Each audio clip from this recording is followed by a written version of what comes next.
আসসালামু আলাইকুম। আমরা এখন দেখব সিলেকশন টেকনিক, কিভাবে আমরা একটা এলিমেন্টকে সহজেই সিলেকশন করতে পারি। যেমন ধরেন আমরা যদি এখানে সিলেকশন করতে চাই এটাকে ব্রাশ টুলের মাধ্যমে, তাহলে আমি ব্রাশ টুল নিয়ে যেটা করব, কিবোর্ড থেকে কিউ চাপবো। কিউ চাপলে এখানে লাল হয়ে যাবে। আমি এটাকে সিলেক্ট করলাম। আমি এটাকে লক করে দিই, কন্ট্রোল ডি সিলেক্ট করে দিই। লক করে আমি যখন এটাকে সিলেক্ট করলাম,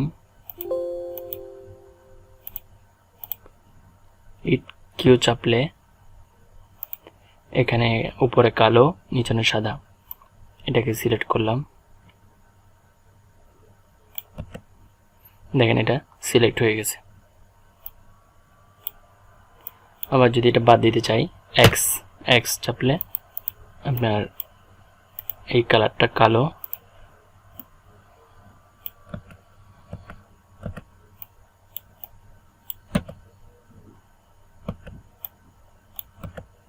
দেখেন এটা সিলেক্টেড হচ্ছে। সিলেক্টেড কে দিতে সেটা আনসিলেক্ট হচ্ছে। আমি আবার বোঝাচ্ছি আপনাকে। কন্ট্রোল জেড, একটা পিকচার ওপেন করি, ফাইল থেকে ওপেন করার পর আমি এই চোখটা সিলেক্ট করতে চাচ্ছি। তাহলে আমি ব্রাশ টুল নিলাম। ব্রাশ টুল নিয়ে আমি এখানে কালো কালারটা উপরে থাকবে, সাদা কালারটা নিচে থাকবে। থাকার পর আমি কিউ চাপবো। কিউ চাপলে এরপর আমি এটাকে সিলেক্ট করলাম।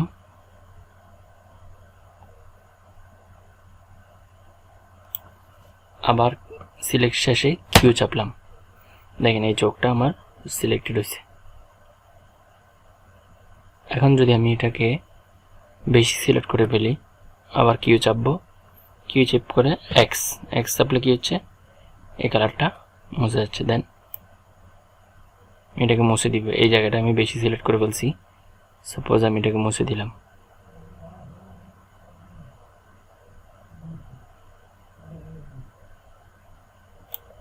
আবার কিউ চাপলাম, দেখেন এটা ছোট আকারে সিলেক্ট হচ্ছে।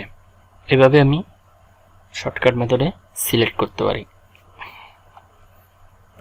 দেন কন্ট্রোল ডি দিলে ডি সিলেক্ট হবে, কন্ট্রোল জেড, কন্ট্রোল ডি দিলাম। দেন আমি সিলেক্ট থেকে কালার রেঞ্জে গিয়ে এখানে একটা ক্লিক করলাম। এটা আনলক করে দিই।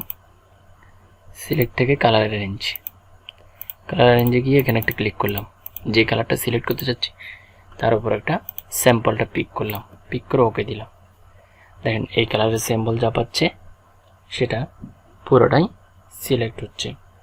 এভাবে আমি শর্টকাট মেথড করে সিলেক্ট করতে পারি। তাহলে আমি কুইক সিলেকশন টুল দিয়েও সিলেক্ট করতে পারি। এগুলো দিয়ে আমরা আগে দেখাইছি। এভাবে কুইক সিলেকশন টুল দিয়ে সিলেক্ট করতে পারি একটা এলিমেন্টকে। দেন আজকে দেখালাম এই দুইটা মেথড দিয়ে আপনি সিলেক্ট করতে পারবেন।